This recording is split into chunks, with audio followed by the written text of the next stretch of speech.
You know the feeling when your mate's golf ball flies past yours? Or when you're on the green in regulation, but he holds it from the bunker? At Drummond Golf, we get it. That's why we have our lowest price guarantee. As Australia's biggest, you can count on our massive buying power for the lowest prices in golf. But if you do happen to find a lower advertised price, we'll beat it. The Drummond Golf lowest price guarantee. Unbeatable. Conditions apply.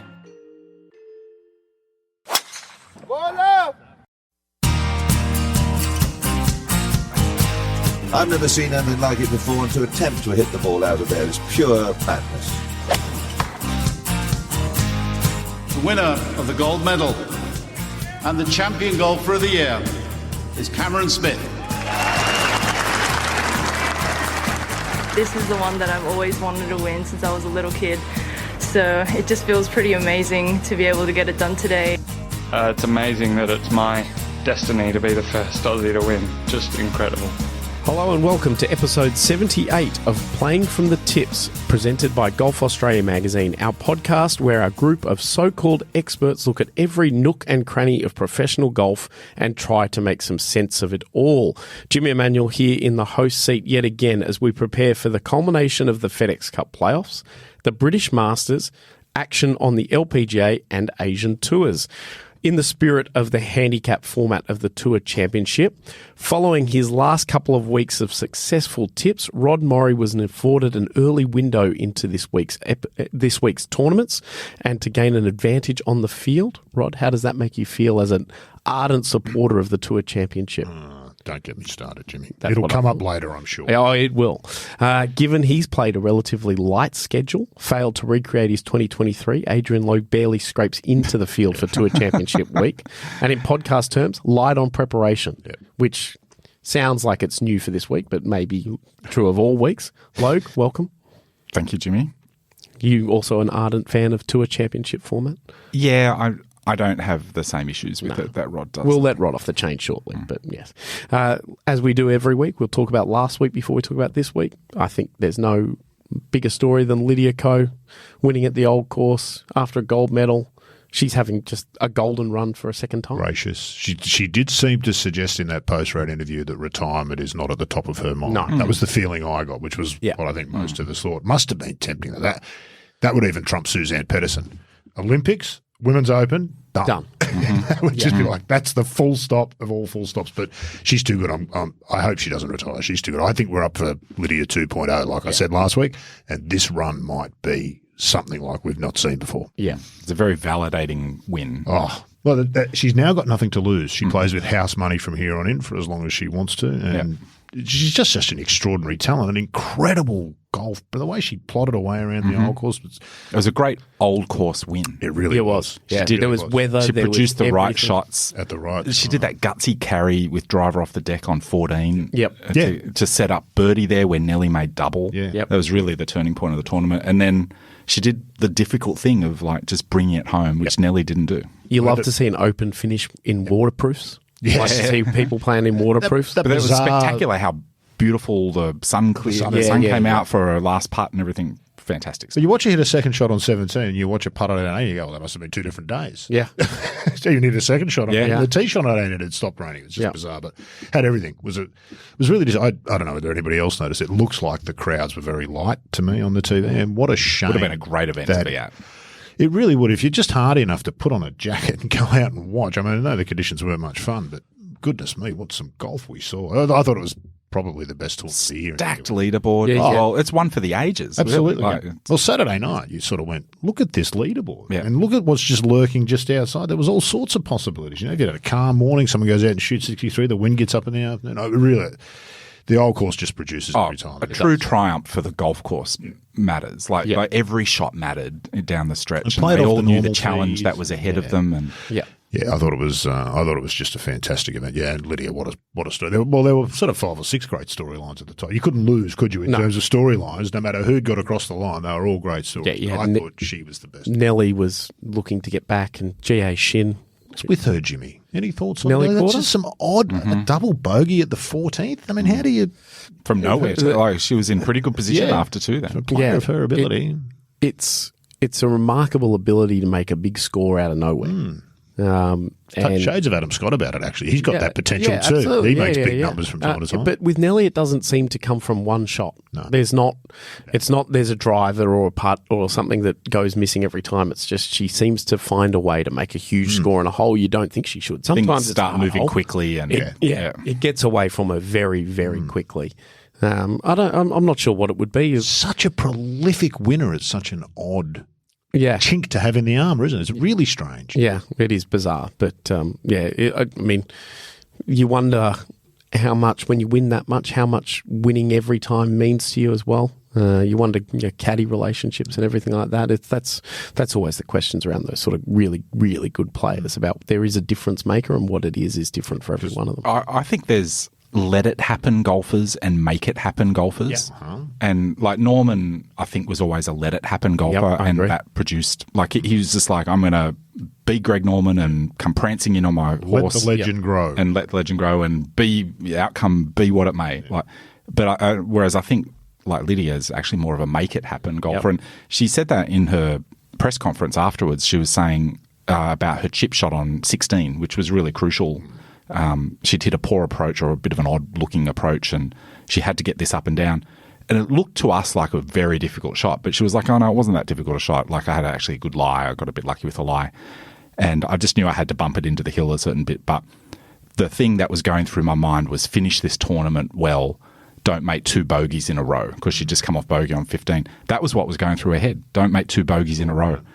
And that's, every shot counted towards the end there, like getting it on the green on 17. And I think that's a make it happen attitude. It's just that 5% that tips it in your favour. Makes them champions. I mean, you can't separate the top players physically. It's almost impossible. On their day, any one of them can shoot an extraordinary number because they've got incredible. Nelly and Norman are 2 examples of the let it happen player who are just so far ahead out with their talent. And I think Rory's in this category as well. Agreed. Where when it happens big time. Like it's spectacular. I think the last men's open at the old course is exactly the same. Rory was in let it happen mode on that last day, and Cam Smith was make it happen. Yep. That was the exact juxtaposition that these two had last week as well. Of one of them was just going out to, this will happen if I go well enough, and the other was going, no, I'm going to make you, lose this golf tournament. It's intriguing, isn't it? You can't imagine what it must be like on that back nine to be one of the players and be in with a chance. I think you saw it affect Lilia Vu, which I was a bit surprised by. Two-time major winner. Yeah. She didn't handle the pressure. Yep. She hit a bunch of really poor shots. She's a make it happen golfer, but the thing about make it happen is sometimes it doesn't happen. That's right. You try to shoot 63, you shoot 83. That's exactly right. Exactly right. Yeah, but look, great last major of the year. Yep. Terrific effort. Yep. And there was some good other golf around. Adam Scott getting right in the mix. I've been tipping him constantly, thinking he's going to, and I got off the. Yep, exactly. The moment he shot that course record, I was thinking he's not going to see it through. Yeah. But that's your week there. You should have waited for Sunday for that. Yeah. The Keegan Bradley situation as a Ryder Cup captain, going and winning a tournament is going to make things very interesting, which is good. I think it's nothing bad. And it's good sort of publicity. It's good, interesting chatter rather than what we've had for the last couple of years, which has been controversy and division. David Micheluzzi had a top 10 at the Danish Golf Championship, but I think big thing out of that was how good the Danish players were. There's a bit of chat around what the older Danes like Thomas Bjorn and stuff have done for the next wave, and it's a really growing country in terms of golf strength. So there's plenty of good stuff happening last week. On last week, Rod brought his best and tipped you all into Lydia Ko. Takes our win total to 18 for the year, had 2 top 10s as well, 112 numbers that saw us in the running for a best audio golf tipping podcast at the Logies last week, but I think we just missed out. Oh, what a shame. We don't know. We're still waiting. And also shout out to Emma Ballard for joining us and doing exactly what she says we do by putting the mock on players, because she did it spectacularly last week. She really did. So your position's in trouble. Yeah. She was a fabulous fit. Yeah, exactly. Let's go on to this week, and we start with the event that's going to get a Roddy rant, I'm sure. PGA Tour's Tour Championship at Eastlake in Atlanta. First venue, Eastlake, is of course where Bobby Jones learnt the game, played the game his whole life, a few miles from the centre of Atlanta, on a site that the Atlanta Athletic Club purchased when its membership started to grow just before 1900. And I think it's John Heisman, who the Heisman Trophy is named after in college football. He was the athletic director for the Atlanta Athletic Club. Oh, wow. Yeah. You, Rod, will know nothing about the Heisman Trophy. I know the name. Yeah, it's where the guy's holding the football. Great Heisman Trophy pose in any athlete. Twitter's taught me It's anything, no Winfield Jimmy. Cup. It's no Winfield Cup. No. What is, though? In fairness, what is? No. Yeah, or Benson and Hedges One Day International Series. Yes. Yeah, That's great non-paid sponsors there, I must say. Tom Bendelow designed the original golf course here. Donald Ross and Rhys Jones made changes, but it's had a redo completely from Andrew Green working off old aerial photos to kind of get it back to where it was. Completely changed the grasses on the tees and greens, I think it is, and they finished it in 10 months. Yeah. So it's like a very quick turnaround to get this up and about. Let me guess, they didn't come in under budget. At can't- 10 months, I you can't have a budget, I can you? can't Just like imagine so. keep dipping in until it's finished and we'll add it up at the end. Course records up for grabs this week. That's right. Yeah. Big connection with Coca-Cola Amatil not Amatil, I don't know if that's outside Australia, but Coca-Cola at Eastlake, and so I think that's where a fair bit of the money comes from. So, new golf course, all this sort of stuff, but first, let's let Rod throw the toys out of the cot and talk about the format, which we'll see Scotty Scheffler start at 10 under, Xander Schauffele at 8 under, and so on, working back to even par. Deserved for their year-long. What are their bank accounts? Isn't that their year-long tally? You've been rewarded, people. You don't need shots. You're in the top 30. You've made a bunch of money. That's your reward. It just am I in the minority? Do you think it's stupid? It just strikes me as stupid. Handicap golf for professional golfers is just absurd, especially for massive purses. I think the early times of it was just, what are we doing here? I think it's a valid attempt to create some sort of reward for playing well all year, to create this end of season playoffs concept that just kind of doesn't work unless it's head-to-head match play. It just doesn't. Well, that's the thing. It doesn't work. Like you would have to play, if 30's the number, the top 16 get a bye through the first round and the top 4 get a bye through to the third round. You make them play through and then you give them the most advantage they can have. But it doesn't, golf is not structured to have that kind of finale that they want to have. So this is what they've come up with, and presumably the players don't hate it because that's where the direction would come from. Players don't care. They just care about the size of the purse. Players would play down the highway if there was a purse on it. And we know that, and that's true, and that's as it should be. But the problem is you've put the lunatics in charge of the asylum. What committee came up with this idea? Let's take the best golfers in the world and handicap them. It makes no sense. I think you've got to put yourself into the head of what problem they're trying to solve. And most sporting leagues have some sort of cumulative thing. And then, like the F1 is cumulative, and you can wrap up the World Championship well in advance of the final race, which is boring. Which is what we saw for the original FedEx Cups, the first couple. BJ Singh, I think, skipped 2 1 year and still won the FedEx Cup. Nobody wants that for the FedEx Cup. So the alternative model is to have playoffs where it's all up for grabs. I get the concept. The win of each thing. But then golf, I think, may be unique in going for this. Well, it's not really, because tennis has seedings and stuff like that, which are a slight advantage. But golf has gone for more of a hybrid thing where, they don't want the whole season to be wrapped up like 5 tournaments from the end, which it would be. I think probably you get to a point where Scheffler's uncatchable or something in the money list or the FedEx Cup points. So you don't want that. So you get to the final thing and you go, okay, how are we going to resolve this? Golf is a little bit unique in sport in that it's not the dominant player doesn't win that often. And I think that's what you're grappling with golf. That okay, so this guy's been absolutely dominant all season long, but his chance of winning is like 1 in 10. So how are we going to stack the odds in his favour so that it's a little bit better odds and makes it more aligned with other sports? Yeah. Because if it's tennis, the top player, the dominant player wins like 80% or 70% of the time. Yeah. So I think if you look at it through that lens, they're just trying to turn things around so that... So the golf becomes tennis. What's the point? I'm just trying to put myself into the mind of the problem that they're trying to solve. I get the pitch. And this is a way of improving that percentage so that you're going to give the people what they want, which is the winner that they expect to come out on top. Yeah. But trying to mess with the outcome and engineer the outcome in sport is always a failure. Always. The very best sports stories are always the unexpected ones. You can still have that in this. Can you? Is Justin Thomas going to catch Scotty Scheffler from Justin 10 shots Thomas behind? is Mr. 30, so he starts even par, but he starts along. The problem is that where it staggers down to the bottom of the guys is it becomes very congested. So you need, for the guy at the bottom to win, it has to be the most remarkable number of things to happen, not just to Scotty Scheffler, but to everyone down the list, and it has to really shift around, and it becomes almost impossible.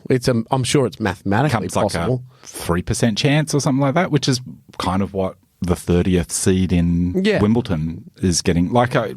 It kind of makes sense to me, but I can understand why. Is it compelling? Do you watch it? Do you find it interesting? Can you keep up? It's confusing for a start. You've got 2 leaderboards running, whether you want to or not. Someone's going to be tracking the actual leaderboard versus the tour's leaderboard with these shot starts. So straight away you've confused things. Well, the tour used to run 2 leaderboards, so that's improved at least. Like they have reduced the confusion. A little, but not a lot. Has anybody ever understood the FedEx Cup? We've had Steve Sands now for the best part of 15 years trying to explain it in all recent away. years, it's like if you win the tournament, you won the FedEx Cup. Yes, that's Whereas right. They used to award 2 trophies. The 2. So they have improved the clarity of Right, they've improved it. Yeah, but and for casual golf viewers, if this is to be something which, on top of the 4 majors and Ryder Cup for the men, that the casual golf viewer views, which is I think what the tour aspires is to be, then they have to make it super simple like that as well. Yeah, well, this isn't super simple. No, it is. Super simple? It's much simpler than it was a few years ago. Yes, but it's not simple. Because it's simpler than it was a few years ago doesn't mean it's simple. You're a golfer, you understand the notion of a handicap and a shot. No idea. If you really wanted to do the simplest form, you would do what Jimmy says. You'd have a match play. Tough thing, it's got its own issues, yes, but you'd have a match play, which is really easy to understand for non-golfers. It's like he won the hole, so now he's 2 holes in front. Yeah. That's the truth of it. Yeah, except it just doesn't solve the percentage problem I was talking about. Like it reduces this, like it's there's no way you can, apart from seeding. Why would you? Why do you want to? Seeding doesn't get it done enough. I just explained. It's the percentage. Why would you want to? I don't understand why you'd want to try and because you want the percentage chance of the winner to be much higher than it is in a normal golf tournament. Name the FedEx Cup champions since 2007. Anybody? Oh, I'm not saying they've been successful in this. I'm just telling you what the mindset is. And I can see step by step how you get. Has it worked? That's the question. Does it work? Will you be glued to the TV this week? I don't know that it's necessarily not working because of the format. I think it doesn't work because the PGA Tour is just kind of boring. We're talking about the Tour Championship specifically, but the FedEx Cup and then culminating in this particular tournament? You got now with the change in how the season works and everything like that, it doesn't actually end. It is awkward, but it's a mess. Yeah, I must say that the efforts to improve it so the winner wins is a substantial improvement on where it was. It is, and I get that. Credit where it's due and all that sort of stuff. But who came up with the stupidity in the first place that they've had to try to fix? It doesn't make any sense. I get the problem. The PGA Tour had FedEx come to them and said, we want to give you huge sums of money for the next decade and a bit. And the Tour's gone, how the hell are we going to give all this away? The FedEx Cup I don't think is a great system. It's kind of people have gotten used to it. But this Tour Championship idea, it's not innovative. It's just silly to me. It removes the basic tenets of competition of golf, which is we start Thursday morning with everyone on the same score, and on Sunday night we give the trophy and the check to the person who's had the least number of strokes. And this just fiddles with that to a point where I feel like it's not unwatchable, but you can't really have any great interest in it because it doesn't make any sense. Scotty Scheffler's already 10 under, and we haven't even. Who gives Scotty Scheffler a 10-shot lead? The only of all the people who don't need a 10-shot lead, Scotty Scheffler's at the top of the list. Well, yeah, and you know what I think? It's welfare for the wealthy. I don't know if I've ever heard this suggested before, but I feel like it's another thing that would improve that percentage breakdown of like getting the top player a better chance of winning is make it a 6-round tournament. Why do you necessarily want the top player winning? I don't. Well, because I think that's where they're there. That's all they need. I think that's where it's rooted in is that's where they want to get to is to make it like a reward for doing so. It's trying to blend the concept of say like the English Premier League in football, where like Logue said with other things, you can win well and truly out from the end of the season because there is no finals. Then you bring football to a country like Australia that's used to finals. You just tack finals on the end, and it doesn't quite manage it. This is trying to blend those concepts of you've done so well, so we want to give you an advantage, like minor premiers in rugby league and stuff, where they get a bye and they get home ground advantage. We can't do that. So it's this trying to find this balance. And I think it's in a window in America where football hasn't started. Everything else is kind of winding down. You need to appeal to casual fans, and this is a way to try and do that. And I don't think there'd be a player in the field who would think it's not right that, given the year he's had, that Scotty Scheffler should have more of a chance to win than they do. You reckon?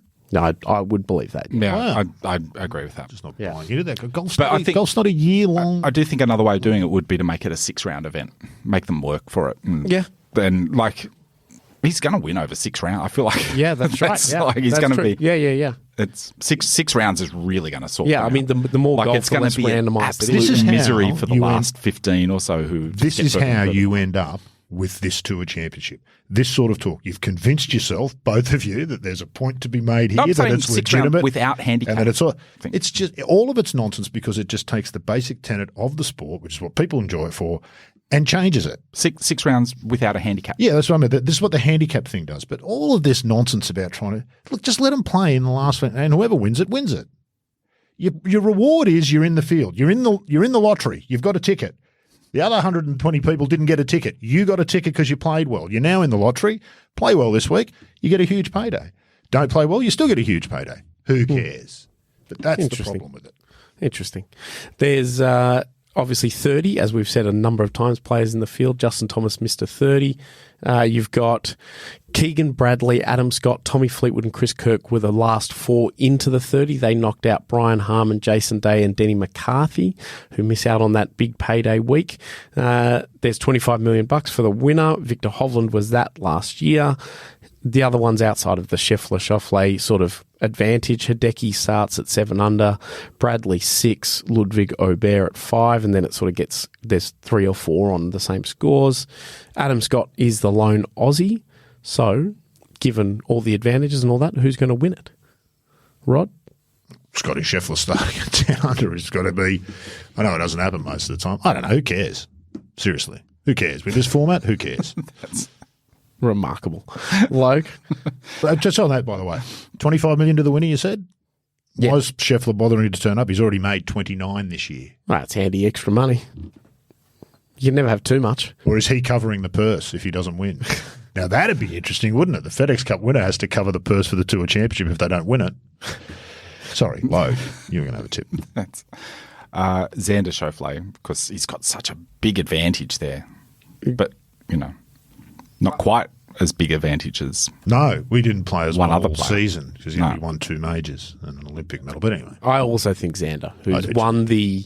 likes that place. He's won the clean stroke of this event a bunch of times, and now he's in a better position to actually win the whole thing than he's ever been, and playing so good. And I think has a little bit of a, much to Rod's chagrin, he probably wants to be the best player of the season. So this will decide the PGA Tour's player of the year, effectively. I also think Xander's a little bit more resilient at coping with change, like the venue being a little bit different. Yeah, absolutely. Yeah, He's a real grinder, isn't he? Yeah. I think that stuff, I don't think it really bothers him that much. I think Scheffler actually gets in his head a little bit, like at Pinehurst. He's on the ball. Schauffele's clearly the second half of the season by far the better player. Yeah. Best player in the world.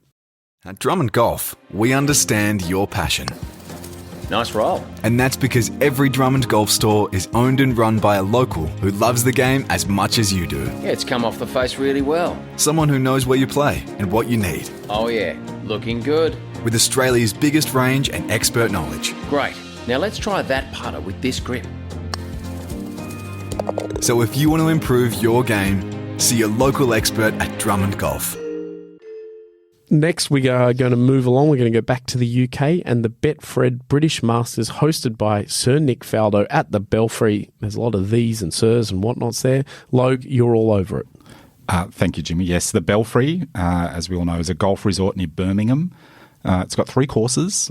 The Brabazon, which is very powerfully named golf course, PGA National and the Derby. I didn't know about the Derby. I like that. The Derby. It's hosted 4 Ryder Cups. It's really its thing. It's Ryder Cup heritage. You've played it, haven't you? I've played it. We'll come to that. It's hosted this tournament for the last 3 years, and Daniel Hillier is the defending champion. Lord Brabazon, I actually covered this last year. I looked at my notes. You're on out of material already. Do you remember who He's just going back to last. No wonder he volunteered for this one. He's gone, I found my notes. I've got my notes. Here's a little secret for you. When we used to do the stars on public holidays at the paper, because the people who did the stars didn't work public holidays, so the cadet's job was to do the stars for those. So you just go over to the library. Athena? Yeah, Athena Starwood. So you grab Athena Starwood from the same date last year. Just every Christmas was fantastic for Sagittarius and terrible for Libra. Are you telling me Athena wasn't a person on staff? Oh, no, she was a person. She didn't come to the office. I think I met her once. Okay, moving right along. Absolutely. Don't believe the stars, people. Anyway, Lord Brabazon was a former president of the PGA, and the PGA is based there at the Belfry. He was also a former captain of the RNA and a war hero in World War I, a famous aviator, a yachtsman, and a member of Parliament, which is where he took on the Lord title. He was elevated to the House of Lords. So that's Lord Brabazon. This course was designed by Peter Allis and Dave Thomas in the 1970s, I think. I don't have that. It started down Ryder Cup in the 80s, did it not? Yeah. Yeah. And Dave Thomas had another crack at it in the 90s and gave it more water than it started with. Like, it's got a lot of water. A lot of water. This is, I think, a good example in contrast to Le Golf National, where there's a lot of water, but the water actually seems to be in play somehow. Amazingly. This place, the water isn't really in play.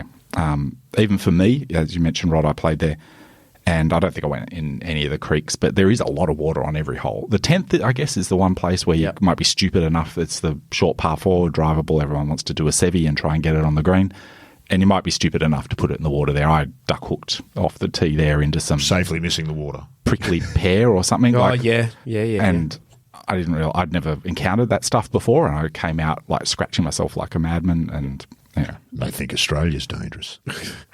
Tom Doak, I'll leave you with on the course with a quote from Tom Doak from the Confidential Guide. For some reason, designers have tried to bring American design concepts to British soil, but the stylised Trent Jones-style bunkers and multiple-tiered greens, an utterly failed attempt to imitate Pete Dye's telephone poles to line a bunker, imitate the worst elements possible. Wow. Up there with Peter Thompson's water beside greens is like fins on a Cadillac. Yeah. There's no use for them. They just look good. Something got my attention with this year's tournament is that Saturday is being called Retro Saturday. Nice. Everyone's being encouraged. Persimmon and Blades and Bellata. Nice.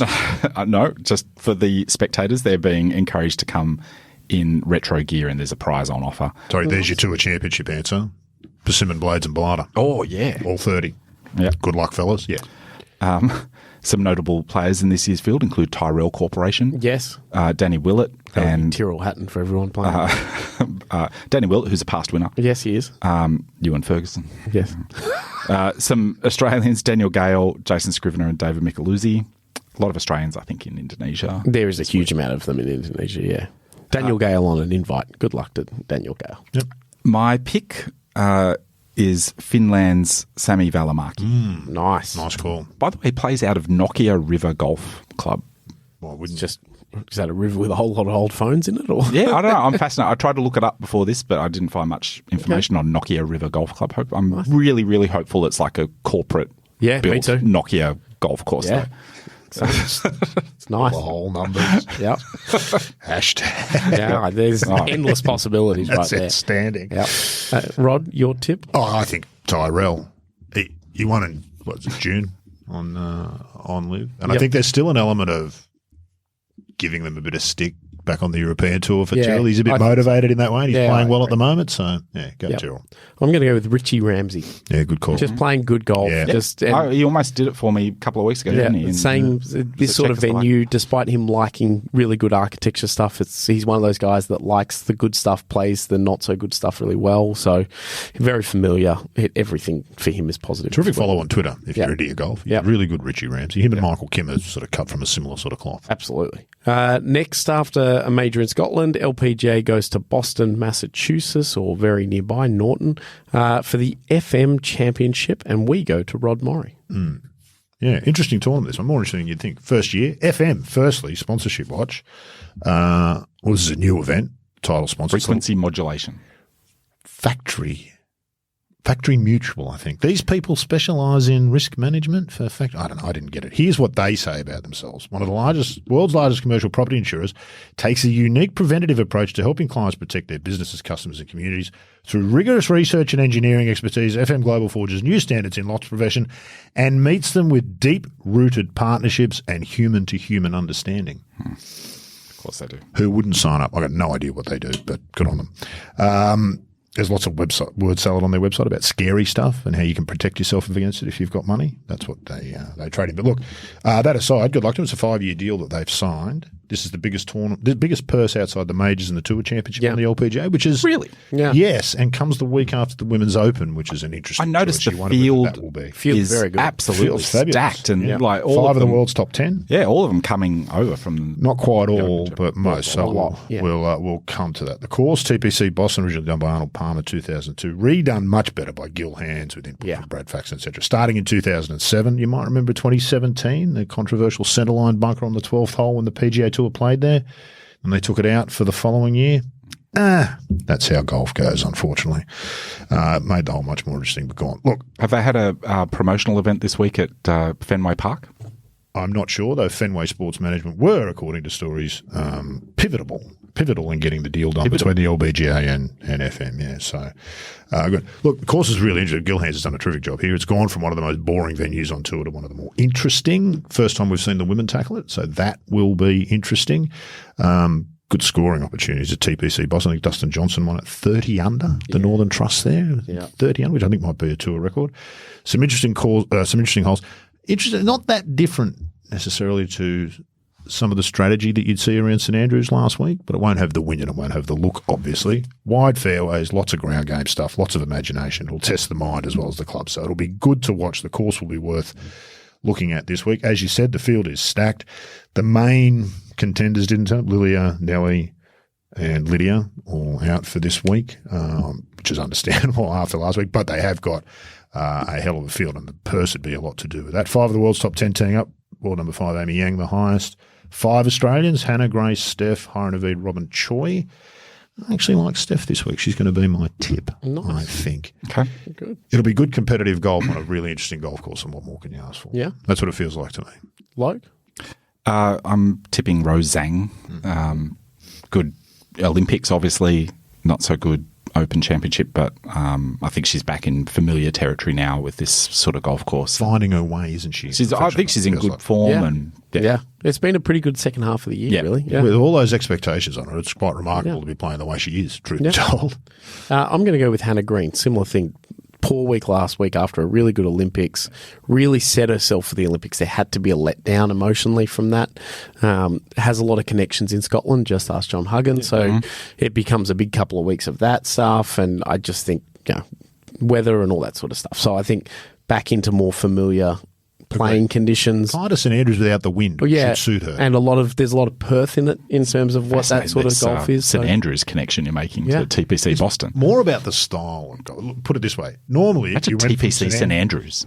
Well, if you normally went from St Andrews to to any TPC, you could not draw any parallels between the two. I'm simply making the point that the changes Gil Hands made here makes it play much more in that strategic style where there's more room to play and more options for all shots. That's what makes it interesting. Nice. We're going to Castle Pines. We're going to hey, it's unnecessary drive-by. Great thick shakes at Castle Pines, I've been told.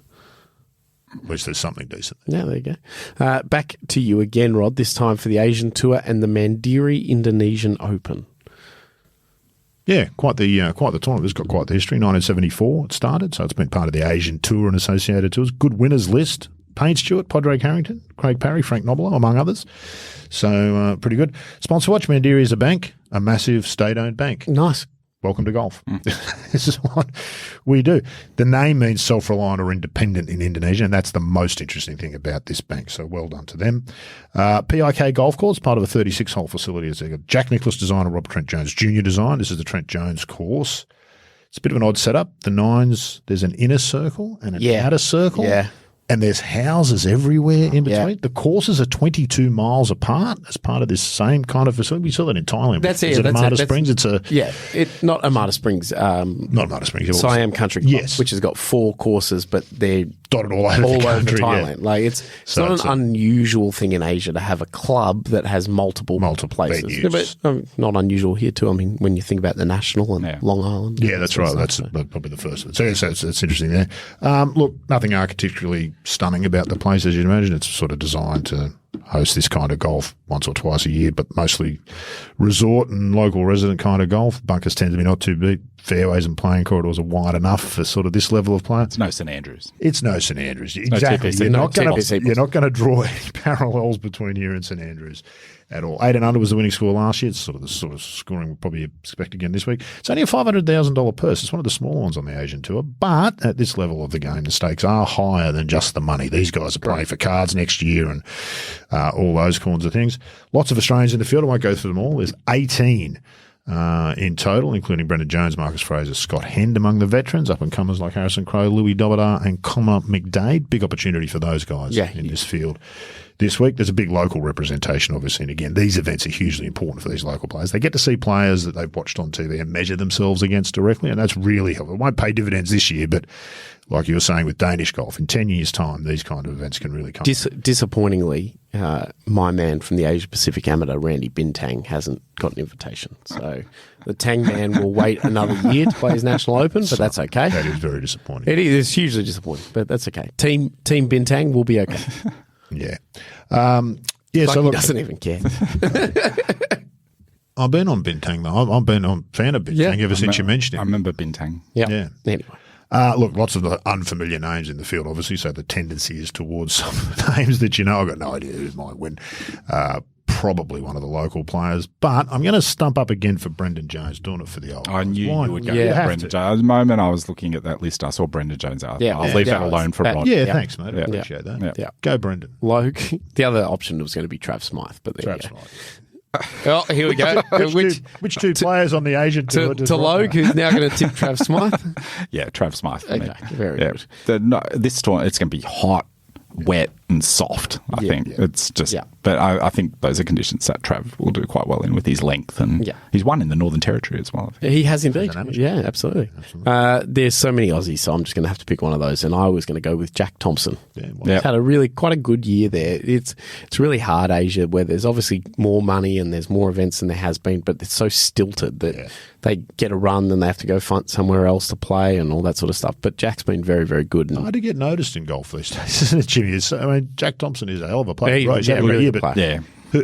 Who sort of knows it? You just don't get that much press down at that level of the game. So good luck to those guys who are out there doing that. That will just about do us for episode 78. Rod, I don't think we need any more word on what's coming up this week from you. I think we've heard everything you've got to say. I've got some. We know what your highlight will be next week. There's some large viewing holes in my golf viewing coming up this week. I've got some time. I won't be watching the. No, it's not true. I will watch the Tour Championship, but these are big and important questions. You'll hate watch it. I don't think this is advancing. This will advance the game in any way. Just doesn't make any sense to me. But anyway, it's got more conversation out of us than any other PGA Tour event. So that's a positive, right? Logue. Given we're talking format, there's new formats in this studio. There's about to be a hole cut in something. Your opinions on that, given Rod's given his opinion on another format? I don't know. I think you should do a DIY YouTube channel or something, Rod. There's I'm not going to cut all sorts of stuff you're always doing in here, which I think people would be interested in. Yeah. Just little projects, little mini projects. Today I dug a hole, or today I dug a hole. Put some undercoat on the wall or something. I don't know. There's always stuff going on. Yeah. New soundproofing thing. You could do before and after clap. Do you want to start on small business and what it's like being No, let's not do that. Okay. Of course, you can follow all these events and much more on the Golf Australia magazine website, golfaustralia.com.au. We also spoke about it last week, but why not do it again? New book by friend of the show, friend of everyone here, and former editor of Golf Australia, Brendan James, called Great Golf Courses Australia. Inside is the top 50 most desirable golf courses in Australia, standout holes, history, and all that sort of stuff, written by BJ and accompanied by his photography. So get out and get that. That's in all good bookstores. Well worthwhile. I'm not 100% sure on that availability, but I've always wanted to say available in all good bookstores. Like it's just a pitch. And some probably some not so good ones too. Middle of the road ones as well. Yeah, there's probably some average ones too, but it's there. And Rod, we must be due a new thing about golf episode very soon, I would imagine. Next week. Okay. And it will be Trevor Immelman. Well, there you go. Sitting down with Huggy. That's a tease. Which I had to technically organise at 1 a.m. I wasn't at my best because that was the time he was doing it. Huggy's not great with the recording side of things, so I helped him with that. So. Anyone who knows John Huggan has just been shocked by that. Staggered by that. Anyway, well, that's something to look forward to next week. But thank you for listening, and we'll be back next week on Playing from the Tips.